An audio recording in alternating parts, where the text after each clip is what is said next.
Hello, everybody, and welcome back to the Tea with Crema. My name is Chris. I'll be one of your hosts today, and I'm joined by my best friend, Emma. Good morning.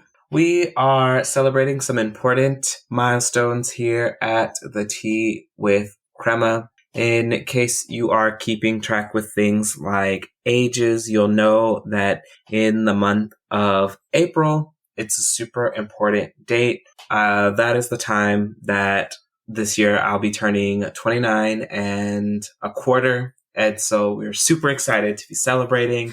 What an important milestone. It's really important that we consider and celebrate all of those small victories. But while we're celebrating that, we are also celebrating the fact that one half of the Tea with Crema is entering their 30s.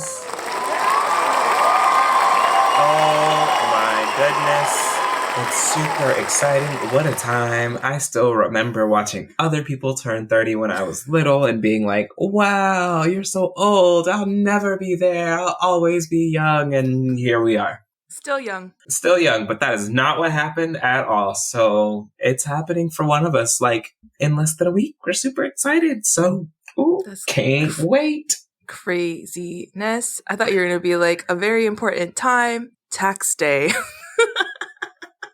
Oh my gosh. At time of recording and probably time of release, will not have done my taxes this year yet. So that's going to be fun. Can't wait to do that at some point before the deadline. Can't wait. That's in 2 days.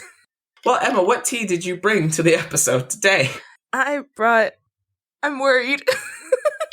That's the name of my tea. Worried. I brought a Lupicia Rich Mango Oolong. It's very good. It's very classic. Just does what it needs to do. It tastes like mango. I said mango, right? Yes. Okay, thank you. I said words and I couldn't remember which word I said. What are you drinking today? Today I have a white orange with clove tea from Davidson's Organic Teas.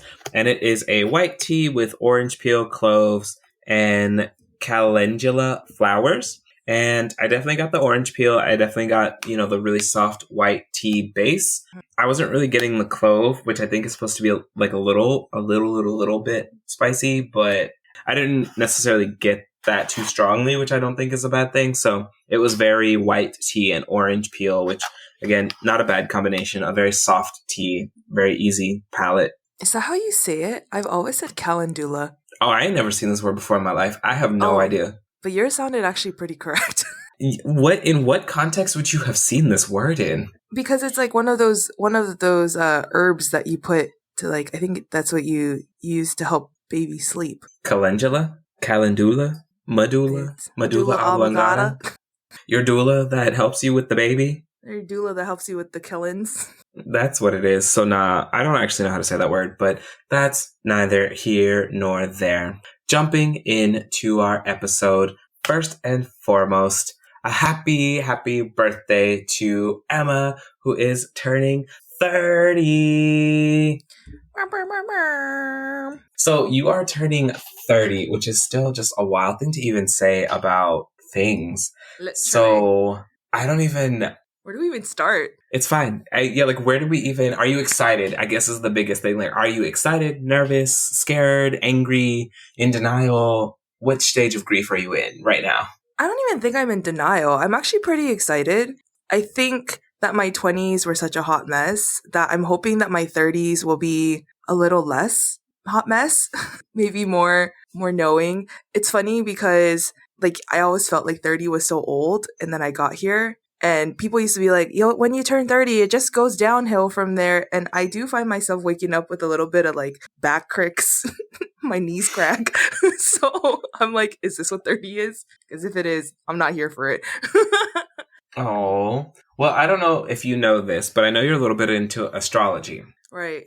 And so one of the planets that is on your birth chart, which again, I don't know if you've done your birth chart, but in case you haven't, would be a fun little cute thing to do. But I say all that to say, one of the things that happens in astrology is Saturn takes about 29.4 years, about 30 years essentially, to go through its entire cycle through the sky and through the birth chart, going around the sun and all that fun stuff. Mm-hmm. And so just like often something that's really come up this year is, this is around the time that like you're really starting to go through shifts in like personal development and maturity and really making some changes in your life. So just kind of out of curiosity, I know, again, we're about the same age, so I'm not far off from this I know, I was like, you're talking about this like I'm an elder or something. And, like I would say for me, just kind of matching up, not to steal the thunder from your episode, but I would say this has definitely been, I'm feeling the Saturn cycle starting over for sure. Right. Like the shifts are real. And so I'm just kind of curious if, your 29th year leading into 30, if you felt any of those shifts and just in general, in your maturity, in your development, in your life. I feel for sure, like, I think even though we are the same age, like 7 months is a long time, right? So it's like you just turned 29. Like I've been 29. And even though like that's like neither here nor there, right? Like I feel like there is definitely a difference almost. I think they say, yeah, like that Saturn return is like 28 to 30, right? And at 28, I felt very chaotic. And I think it's like slowly starting to peter out. I think also something with the eclipse was like Aries was in a certain house and it was more focusing on like yourself, like your own personal self and like self-discovery and whatnot. So I have definitely seen those shifts. And, there was a shift in my relationship. We got married. There's a shift in my career, got a promotion, and things are just happening, right? And it's just like happening and you just kind of have to let it do what it's going to do. If you try to resist it, I feel like that's when you get more anxious, which I feel like even my anxiety levels as well. Started therapy, so that's been fun. So I wouldn't even say it's like a level of maturity, but just a level of like, I know what I can handle and I know what I cannot handle anymore. That's definitely maturity for sure. Coming into really understanding your capacity for things and understanding that you have different capacities because it's not one singular capacity. Ooh, put that on a mug, please. On the mug. But yes, because I've learned, social capacities and emotional capacities. And you definitely, I think, yeah, like you're saying, it just all comes into learning about yourself. So it really does sound like Saturn did come into, you had some transitions in your 29th year. Right, for sure. So it really did kind of happen, actually. It followed. I wish you would have warned me. Thank you. I felt like yours was like, you know what though?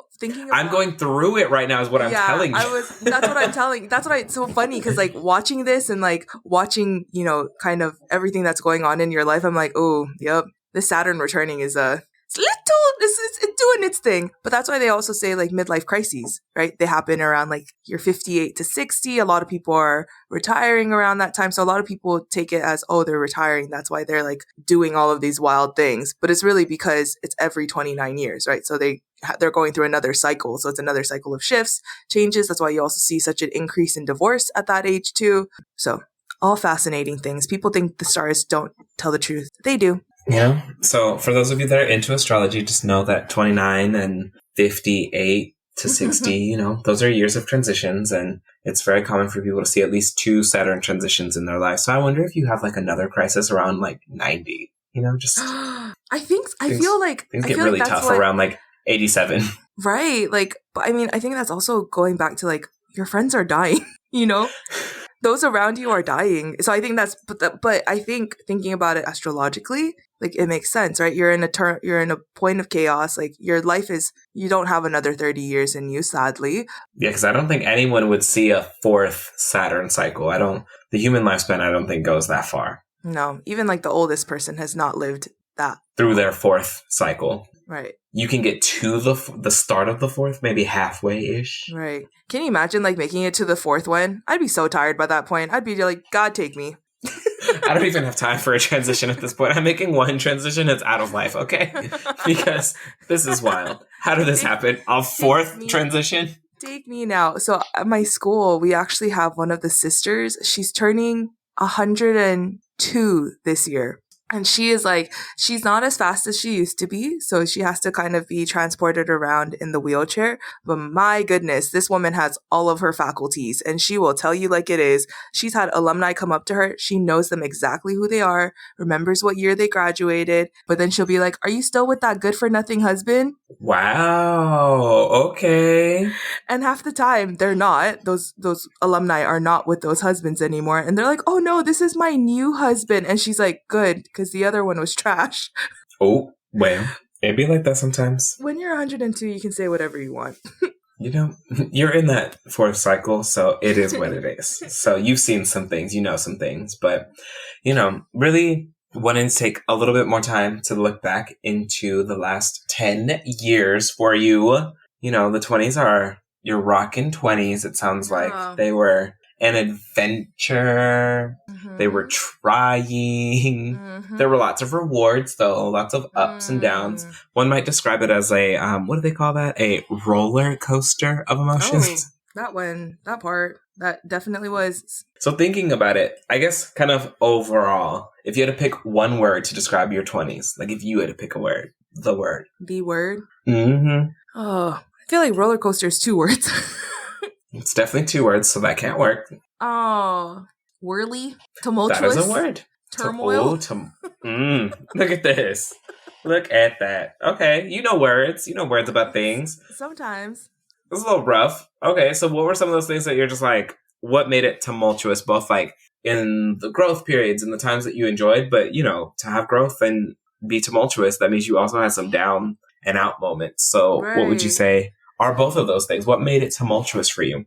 Yeah, I think going into my 20s, like, you know, I was a sophomore in college, like, that was like a time to be alive, man. Like, I think of 2014 with such fond memories, and like 2016 to me was like such good times, right? And entering my 20s, I remember just being so young and so optimistic, and like, I'm going to go out there. I'm going to change the world. I'm going to make money. Like, I'm going to make money, money, money. And what did I become? A teacher. So what was I not doing? Making money, money, money. But to get to that point, like, I remember coming out of college and being depressed, like literally not getting out of bed. And no one ever really talks about that post-grad sadness and how tough it was. I was in a new location. I had no friends. I had no job. So whenever I talk about teaching, even though, you know, we've talked about like, this is not potentially our lifelong goals, I will never not be grateful to teaching because of the opportunities that it's opened up for me. I will, you know, as much as I gripe about the system, it's because I know that the system could be better, but it served me to do what it, you know, needs to do. Like, it gave me the basic needs. I had an income. I was able to, you know, work with kids, all of those things. And then, you know, moving to Japan was also like, it was a high, but it was also like a low too, because then I had to figure out, like, I was so comfortable in Texas, and I think I could have lived out my life and my career in Texas, but we were so burnt out after the pandemic. I think, did I turn 25 in the pandemic? 26? How old was I? I turned 26 in the pandemic, right? Like, that is already just like a big time midway to your 30s. I think there's been a lot of ups, but there's also been a lot of downs. Got married in my late 20s. You know, Isaac and I figuring out long distance, figuring out our relationship throughout that time too. And, you know, now moving forward, like figuring out what's next. So I think that's always a good reflection point. How would you say your 20s have been? How have they treated you? I don't really have many complaints, honestly. Yeah, I think there's more highlights than there are lowlights. Yeah, I can't really complain all that much. I mean, yeah, the pandemic was wild, but like also thrived. I thrived throughout that pandemic. I was not doing terribly in the grand scheme of things. Was definitely taking advantage of like inexpensive travel. So right. Like, it just, you know, there were lows for sure, but I didn't have the post-grad sadness or depression. Oh, because you went directly from being a graduate to I also didn't graduate with the same major that you had. Like, you had a major that, like, for all intents and purposes, should have made you money. I graduated with a major in government, so, like... The fact that you are making money is a... You know, I've done a thing. So, yeah, I guess we probably had two different life expectations, which might have helped shade what those next few years look like. Who's to say that if I hadn't necessarily been employed directly after that, I wouldn't have had a similar experience. But it worked out. The pieces all fit. Now, was I a little spitfire in my 20s? Absolutely. I was like, I don't think I will. I don't anticipate that stopping. I think I've just become more and more articulate as I've gotten older. So for sure. Love that for the people in the rest of my life. Articulate and also I feel like more emotionally intelligent as well. Like, I feel like you were a spitfire and you're like, I don't care if I hurt your feelings. I don't care how you take this. I think you still kind of have this similar like mentality, but it's like, I'm going to try not to hurt your feelings you'll know if I want to hurt your feelings. It's going to be intentional. So I've learned and grown, as they described. So yeah, in the grand scheme, I don't have very many complaints for my 20s. I would say I've had a really solid time. It's really interesting because I realized that most of the pictures on my phone have really just been from my 20s. Yeah, all of my pictures from before then exist in different places, but my phone just really has my 20s really just captured. So like if we were to go through the pictures on my phone, you would see my 20s pretty much from, I would say like about 21. So like, okay, sure, the first year-ish wasn't really there, but like from 21 up until 30, it's pretty much all captured on my phone. It's just a fun little timeline there. And so that's like a fun fact for me. So I would say good little memory lane. Exactly. I'm trying to think. Otherwise, I don't know. I don't recall my 20s being any major challenges, just lots of little ones. Right. So that's my 20s. They'd be like that though. But would you say, one of the things that you mentioned was like, making money. Speaking of money. What you doing to make money, miss? That was the goal. We always talking about side hustles and projects and stuff. What you got going? My gosh, I feel like I have too many side hustles going on at this point. And then I was exhausted. What I remember, like in college, I was working like 3 jobs for that minimum wage. And, if I made that $400 bi-weekly, I had gas and I had enough to go to Wingstop. And then during the pandemic, started teaching for these 2 companies, tutoring on the side for children who live in China and teaching them English. It was just like a fun little thing. And, I was making enough supplemental income to like pay off bills and stuff. And then when I moved to Japan, got exhausted. So I stopped doing that. But because the yen tanked, I had to start doing it again. So I'm doing that. I'm also writing for a company that I don't even know if I'm allowed to say what I'm writing for. But basically, I'm writing like content, like educational content, science content. So if you're ever out there studying and you see my name, you're welcome. So I feel like that's what I've been doing to like side hustle. And it's like, I'm tired of the hustle. I just want to be soft and live my best life. But also, why is the yen trash? So that's what I've been doing. Nothing too crazy though. Did get a promotion, so that's nice. But it's not enough of a promotion is all I can say. But and you have to work more, so there's that. It's not like it's... Literally. I'm like, this is not fun. Who said I should do this? You. Literally you. Me. But I am having fun. That's the thing. Like, I'm having fun. But I think it's education. They take advantage of your goodwill. So I'm cognizant of that. And just to kind of like, for the followers at home, if you want to, just briefly go over your career journey in your 20s, because you've taken some turns, so... start of your 20s, you were in school. Yeah, I was in school. Where has life taken you since then? Right. So I guess, yeah, started my 20s. I was in school. Right before I graduated, I was working in a lab, loved doing lab work. So I really thought I was going to make a career out of that, like doing research and development, because I loved being in the lab. I loved it was almost like monotonous, but it was so like peaceful to me to like do things and see like what the results were, right? Like to get test results. So coming out of college that's all I was applying for. I applied for I forgot about that. I applied for doctorate programs, master's programs, got into a bunch and decided not to go because I didn't have any direction as to what I wanted to do with my degree. I knew I wanted to take it to the higher level. So then started teaching, started as a high school teacher. I'm teaching integrated physics and chemistry, which is a very Texas subject. I also can't believe you just skipped your whole year of fun employment. Oh, I feel like I as if that wasn't like a major I mean, yes, but it is a part of the journey. Oh, I feel like I talk about the fun employment. Yeah, you're right. So I graduated, couldn't find a job for a year, a literal year. So I was working at Target at one point and I loved it. It was one of my favorite jobs that I've ever had, which is why, I hate corporations but love Target. So I worked at Target for not even a year, like maybe like 2 or 3 months. And after working at Target, they wanted to give me a full-time position, but I was like, no, I'm not gonna work here. So because it was like during that transition where I was applying for Teach for America, I was applying for, jobs and everything. So then I left Target to go to Alaska because my aunt had just retired. Went to Alaska, still did not have a job all throughout that summer. The last day of our teacher training, finally got a call to teach ninth grade. So I was teaching ninth grade integrated physics and chemistry. And then in my my third year of teaching, I became the head of department. And I was doing that. And I was also providing like professional development. Like I feel like I went through so much professionally in the first 4 years of my career.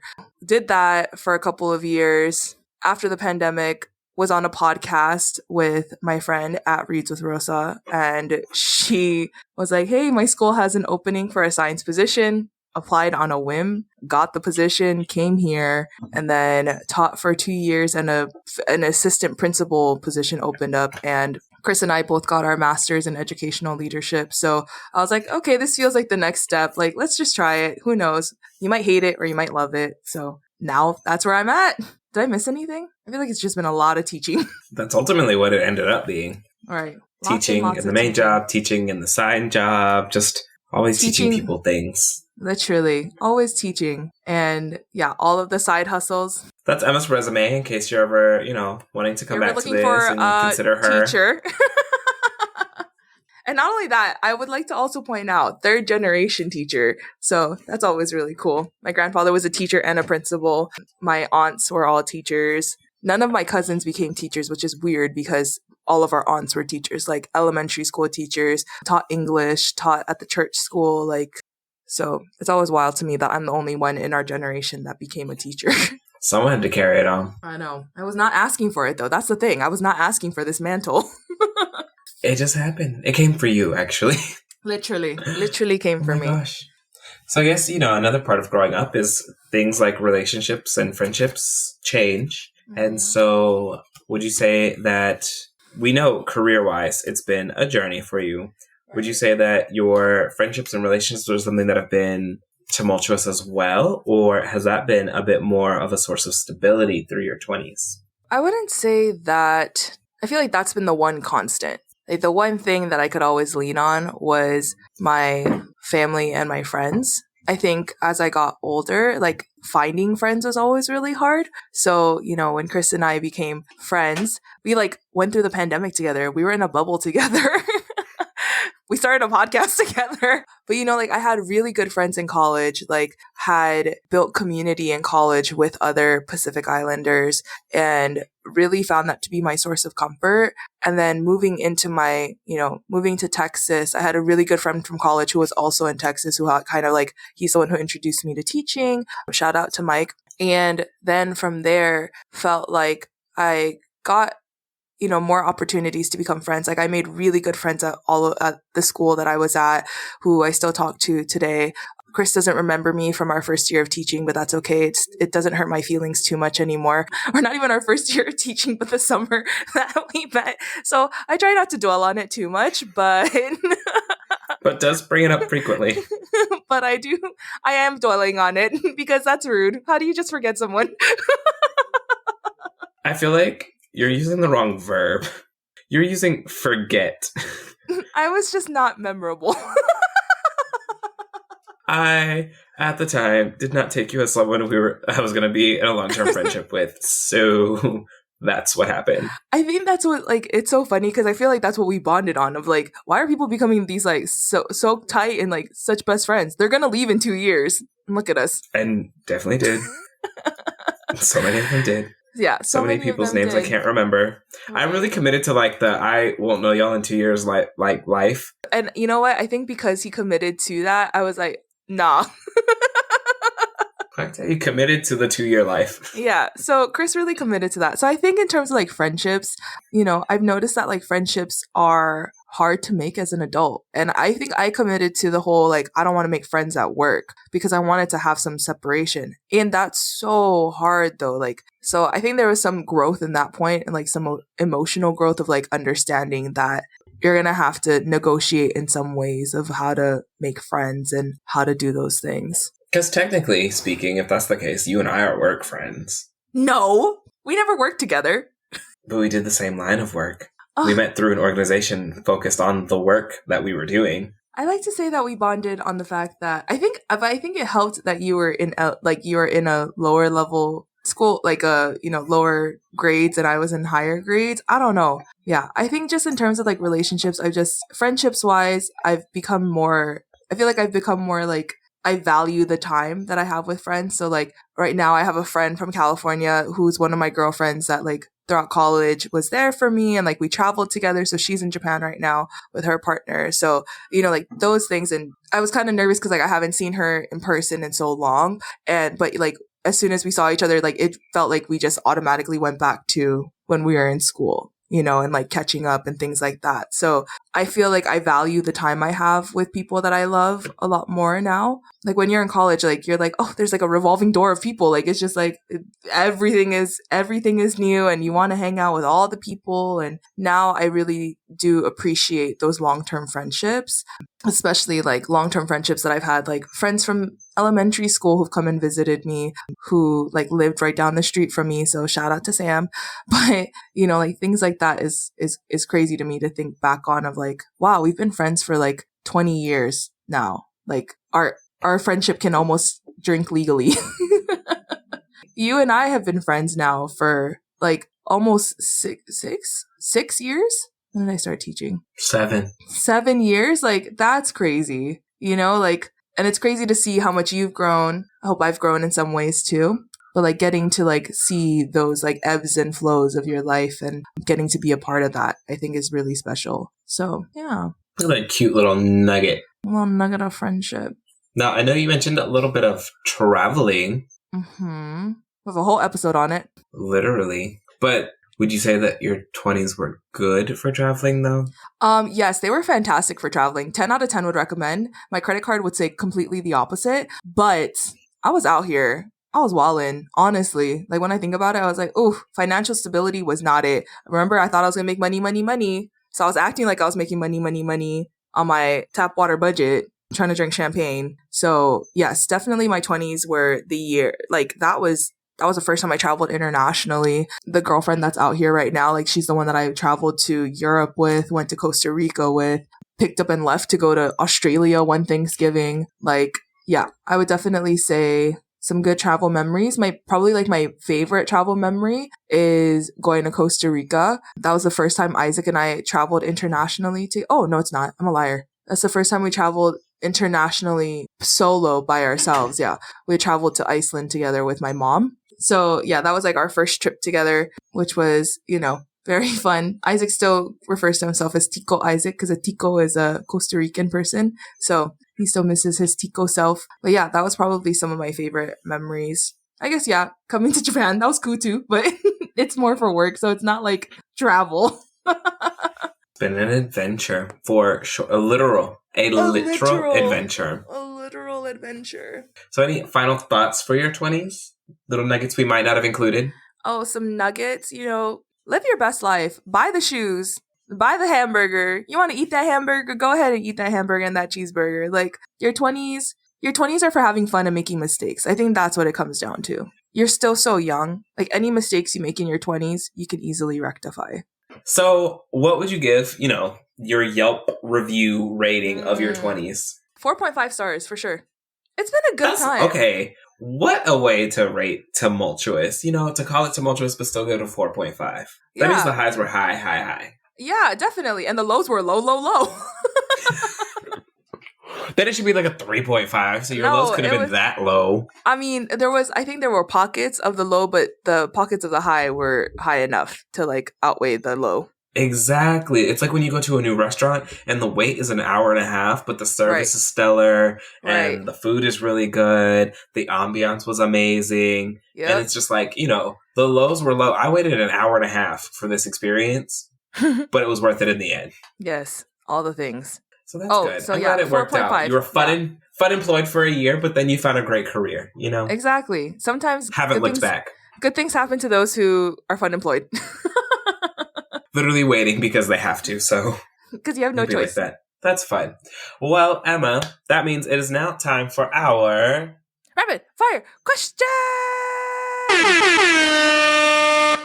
But in honor of the fact that you're turning 30 and it's your birthday, I guess you can go first, even though you always have the first question. But, Because you can go first. it's like a hit or miss. That's why I have to go first. Can you share a joke that never fails to make you laugh? It makes you giggle every time you think about it. How do you make a tissue dance? You put a little boogie in it. You've never heard this joke before? I feel like I have, but the fact that you're laughing while telling it makes me... I guess it's just like goofy. It's just like a cute little like dad joke, and you're just like... Oh my gosh, okay, my joke is not a dad joke. Are you ready for it?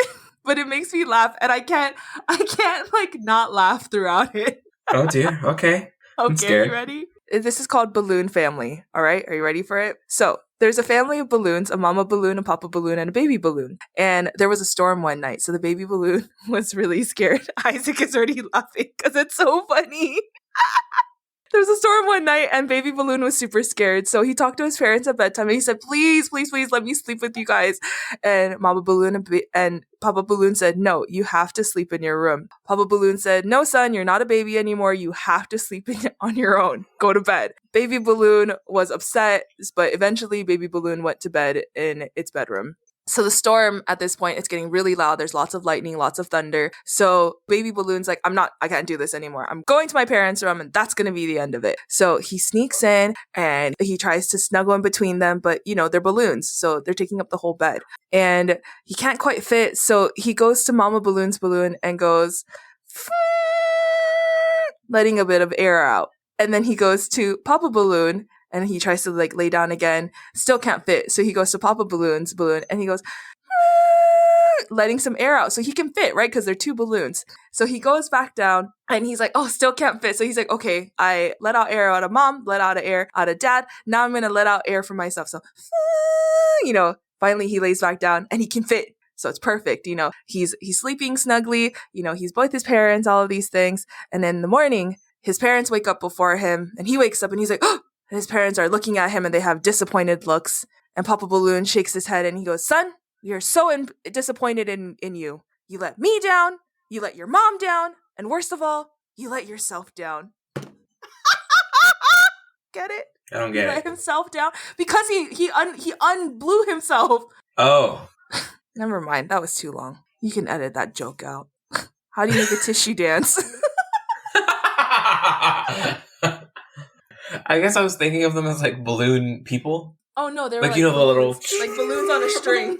See, and I guess I need to do that clarification. I didn't set it up. Because in my head, they were like clowns that were like folded into be balloon people. No, they were balloons on strings. Isaac is laughing because the first time I told it to him, he also was like, that was dumb. But it makes me laugh every time because I'm like, he let his mom down because he let the air out of her. And then he let his dad down because he let the air out of him. But most importantly, you let yourself down because he let the air out of himself. That's okay. The question was about what makes you laugh, so I love that for you. 10 hours later, you can just cut out the joke and just get to that last part. Just get to the laughter part. Yeah, I didn't miss anything. It's wild, okay? This is goofy. What?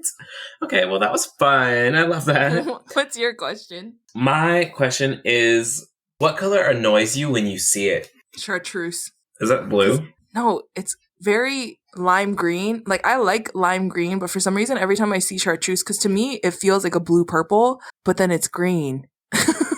Oh. Right? That's it's really green, aggressive. right? It's greeny, right? It's a shade of yellow green. Yeah, so exactly. But to me, chartreuse has such a beautiful name, and that to me does not scream chartreuse. It's not a pretty color. What about you? I would say like the ugly brown you get when you just mix all of the paint colors. Oh. It's so annoying. I'm just like, why would you? It reminds me of being like wasteful or like a missed opportunity or like a Oh. very irreconcilable mistake. I'm just like, ew. Because it's like that, I don't know, it's like a smudgy brown. It just, Right. ugh. You It's can't not use it a for anything. it's not an intentional Inconsistent. You brown. could never remake it. Right. It just is gross. You've just made a weird smudgy brown out of your paints now. Just Our arts wasteful. programs are getting cut because you're mixing paint. You keep making hodgepodge Ugly brown, whatever the name. Ugly brown. So rude.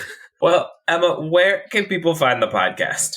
You can find our podcast on Instagram and Facebook at The Tea with Crema. If you'd like to buy us a cup of tea, you can also Venmo us at The Tea with Crema. Or if you'd like to buy me a birthday cake, which is half red velvet and half carrot cake, you can also Venmo us at The Tea with Crema. What's the last thing I say? Oh, I got it. I was like, I feel like that's not the end. It's begging for money. If you'd like to catch up on our other episodes and hear our other birthday episodes, you can stream us anywhere that you like to stream your favorite podcast. We'll see you next time. Bye.